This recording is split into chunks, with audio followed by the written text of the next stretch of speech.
दोस्तों, हमारा देश भारत एक महान देश जिसे सोने की चिड़िया कहा जाता है। इस देश में तमाम समुदाय के लोग हिंदू, मुस्लिम, सिख, ईसाई हमारे देश में जहाँ अनेक कुछ समुदाय के लोग कुछ अराजक तत्व हिंदू मुस्लिम भाईचारा की एकता को आपस में लड़ा करके अपनी रोजी रोटी सेकते हैं, तो वहीं पर हमारे इसी भारत देश में कुछ ऐसे आज के समय में ऐसे दयालु, ऐसे कृपालु, ऐसे महानुभाव व्यक्ति जो कि हैं जो हिंदू मुस्लिम की एकता की मिसाल बने हुए हैं। दोस्तों, अपने घर पे रख करके उसको काम सिखा करके उसकी रोजी रोटी लगा करके 1-2 साल नहीं बल्कि 28 साल तक लगातार अपने यहाँ रख करके फिर उसके परिवार से उसको मिलाया जाता है। एक मानवता की बहुत बड़ी मिसाल पेश की जाती है। दोस्तों नमस्कार, प्रणाम। मैं मोनू भारद्वाज आज की जो ये सच्ची घटना आपको सुनाने जा रहा हूँ, आप भी सुनने के बाद खुश हो जाएंगे, क्योंकि जहाँ हमारे समाज में हिंदू मुस्लिम की नाम दे करके आपस में लड़ाया जाता है, वहीं पर ऐसे महापुरुष जिन्होंने कि हमारे इस समाज को एक नई दिशा दी है। दोस्तों, मध्य प्रदेश की एक घटना है। मध्य प्रदेश में एक परिवार है। उस परिवार में 2 भाई हैं, माता हैं, पिता हैं और बाकी परिवार शांति से रह रहे हैं। उस परिवार में एक लड़का होता है राजेंद्र शेखावत नाम का। अपने भाई साहब से किसी बात पर झगड़ा हो जाती है। जब वो झगड़ा हो जाती है तो अपना घर छोड़ करके सपनों की नगरी मुंबई में जाकर रहने लगता है। मुंबई एक ऐसी सपनों की नगरी है जहाँ पर कुछ लोग अपनी मर्जी से आते हैं, कुछ लोग किसी के साथ आते हैं, कुछ लोग आ करके यहाँ पर बहुत बड़ी बुलंदियों को छू जाते हैं और कुछ लोग बर्बाद होकर चले जाते हैं। क्योंकि दोस्तों, बम्बई शहर एक ऐसा शहर है यहाँ पर कहा जाता है कोई अपना अपना नहीं होता। तो परायों की तो बात ही छोड़ दीजिए, क्योंकि मुंबई शहर में इतनी ज़्यादा घनी आबादी है, इतनी ज़्यादा पॉपुलेशन है कि वहाँ पर हर व्यक्ति इतना बिजी है कि आपके लिए समय देना नामुमकिन है। दोस्तों, जब इसी बीच राजेंद्र शेखावत अपने घर से झगड़ा करके, लड़ाई करके मुंबई शहर में जाता है, तो वहाँ पर एक अब्बास नाम के व्यक्ति होते हैं जिनका अपना का खुद का होटल होता है। अब्बास जी के यहाँ जाता है। जब ये लड़का राजेंद्र शेखावत उम्र मात्र 17 साल जाता है तो वहाँ पर काम सीखता है। जब काम सीखता है तो धीरे धीरे 1 साल, 2 साल, 3 साल बीत जाता है। काम सीख करके बहुत ही ईमानदारी से काम करता है। दोस्तों, उसके काम से अब्बास जो हानर होते हैं काफ़ी प्रसन्न होते हैं, उसका प्रमोशन करते हैं, उससे काफ़ी खुश होते हैं कि भाई इतनी ईमानदारी से काम करने वाला, इतनी मेहनत से काम करने वाला आज के समय में कोई बंदा मिलना मुश्किल है। दोस्तों, ये सिलसिला लगातार चलता रहता है। अब वो जो राजेंद्र शेखावत होते हैं, 2 साल, 3 साल, 4 साल, 5 साल बीत जाता है, तो लोग अपने घर की तरफ उनके साथी जो होते हैं प्रस्थान करते हैं। तब उनके जो मालिक होते हैं अब्बास, वो कहते हैं कि आखिर ये लड़का आज 5 साल से ज़्यादा हो गया, अभी तक अपने घर पर नहीं गया। राजेंद्र को जब अपने परिवार की याद सताती, राजेंद्र का जब भी मन करता तो डर जाता अपने परिवार की हालात को देख करके, अपने अपने जनों को याद करके, क्योंकि उसके घर पे जो झगड़ा हुआ था, जो लड़ाई हुई थी, उस चीज़ को वो भयानक रूप दे देता है। उसके दिमाग में वो बातें बैठ जाती हैं और फिर वह अपने बढ़े हुए कदम को वापस कर लेते हैं। दोस्तों, इसी तरीके से सिलसिलेवार क्रम बढ़ता जाता है और बीत जाते हैं 28 साल। 28 साल बीत जाते हैं तो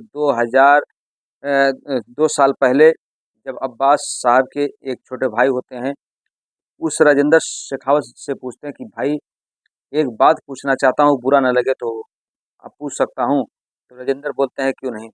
तब उनके भाई साहब अब्बास के बोलते हैं कि भाई तुम अपने घर क्यों नहीं जाते हो? क्या तुम्हारे घर पे कोई मेंबर नहीं, कोई सदस्य नहीं है? तुम्हारा कोई अपना नहीं है क्या? तब वह राजेंद्र कहते हैं भाई मेरा सब कुछ है, मेरे माँ है, मेरे बाप हैं, भाई हैं, बहन है, हर परिवार है, नाते रिश्तेदार हैं। तो कहते हैं फिर तुम अपने घर पर क्यों नहीं जाते? तब वह कहते हैं कि मैं अपने भाई साहब से झगड़ा करके आया हूँ और इसी करके जब मैं घर की तरफ रुख करने की कोशिश करता हूँ, जाने का प्रयास करता हूँ, तो वो भयानक चीज़ देख लेता हूँ और फिर वापस चला आता हूँ। दोस्तों, इधर घर वाले इतने परेशान हो जाते हैं, इतने ज़्यादा परेशान होते हैं कि हर जगह दरगाह पर, मंदिर में, मस्जिद में, चर्च में या और जो जो कहीं पर भी बताता, पंडित के यहाँ, पुजारी के यहाँ जाते हैं, उनसे दरख्वास्त करते हैं, अर्जी लगाते हैं, लेकिन कोई उनकी फरियाद को सुनने वाला नहीं। दोस्तों, जब ये बात अब्बास साहब को पता लगती है, तो अब्बास साहब उनसे उसका पता निकलवाते हैं राजेंद्र से, और राजेंद्र शेखावत से उनके घर पर कांटेक्ट करते हैं और कहते हैं कि आपका जो लड़का है राजेंद्र, क्या आप उनको जानती हैं? तो घर वाले कहते हैं बिल्कुल जानते हैं। खुशी के मारे झूम उठते हैं। एक माँ जो अपने बेटे से आज 28 सालों से उसको पाने के लिए, उसको देखने के लिए उसकी आंखें तरस रही है, माँ की आंखें डबडबा जाती हैं कि मेरा बेटा क्या जिंदा है। घर वाले पूरी उम्मीद छोड़ चुके थे। उन्हें ऐसा लग रहा था कि लगता है हमारा बेटा कहीं मर गया, कहीं खो गया। एक जो छोटा भाई था, उस भाई की आंखों में एक प्यार उमड़ आया कि अभी मेरा भाई कोई है, जो मेरा भाई इस धरती पर है। एक बाप बूढ़ा, जिसको एक बार फिर से जीने की तमन्ना जाग उठी कि मेरा लड़का अभी इस धरती पर है। दोस्तों, उसके बाद कांटेक्ट किया जाता है। उनके घर वाले बम्बई शहर में आते हैं सपरिवार। उनकी सिस्टर के पति यानी उनके जीजा भी राजेंद्र के आते हैं। सपरिवार आकर के अब्बास साहब का बहुत बहुत धन्यवाद देते हैं कि सर, आज आपने मानवता की जो मिसाल पेश की है, जो भाईचारा की मिसाल पेश की है, ये वाकई काबिल तारीफ़ है। और ये काबिल तारीफ़ के साथ-साथ इतिहास के पन्नों में एक अजर अमर कहानी है। क्योंकि आज समाज में जहाँ हिंदू, मुस्लिम, सिख, ईसाई आपस में लड़ाने का प्रयास किया जा रहा है, तमाम समुदाय के लोग आपस में मरते हैं, भिड़ते हैं, दंगे करते हैं, फसाद करते हैं, वहीं पर एक हिंदू लड़के को आपने 28 सालों तक अपने यहाँ रख करके उसकी परवरिश करके उसको एक नेक इंसान बना करके आपने बहुत बड़ा नेक काम किया। दोस्तों, जब उनसे पूरी दास्तान पूछी जाती है तो अब्बास साहब की आंखें डबडबा जाती हैं, क्योंकि वो बंदा राजेंद्र शेखावत बहुत ही नेक दिल था। उनका जो स्वभाव था बहुत ही प्रेम को छूने वाला, दिल को छूने वाला था। उनकी वाणी में मिठास थी, उनकी आंखों में प्यार रहता था। इसलिए अब्बास साहब उनको विदा करते तो फपक-फपक कर रोने लगे और कहें कि मुझे इस व्यक्ति की कमी आजीवन रहेगी। जहाँ वहीं माता-पिता और उनके भाई, उनके जीजा, उनकी बहन अपने भाई को पा कर के खुश थे, तो वहीं पर एक व्यक्ति को खो करके बहुत दुखी था। लेकिन फिर भी वो दुखी के जो खुशी के आँसू थे जो आँखों में आ रहे थे, वो सुख और दुःख दोनों के थे, क्योंकि जो 28 सालों का लगाव था, उसको छोड़ कर के राजेंद्र शेखावत जा रहे थे। और जो प्यार था अपनों से मिलने का, अपनों से मिलाने का, उस चीज़ को अनुभव करने का, वो प्रेम, वो सुख, ईश्वर के बंदे का जो किया गया कार्य, वो बहुत ही दिल को सुकून देने वाला था।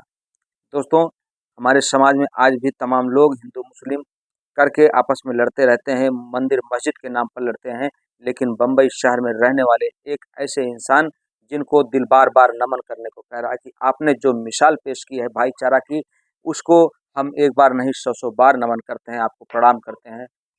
दोस्तों, ये कहानी से आपकी दिल को गहराइयों को छू लेने वाली कहानी है। आपको यह कहानी कैसी लगी? आप कमेंट बॉक्स में ज़रूर लिखें। आप स्वस्थ रहें, मस्त रहें। मिलते हैं अगले वीडियो में, तब तक के लिए जय हिंद, जय भारत, हर हर महादेव।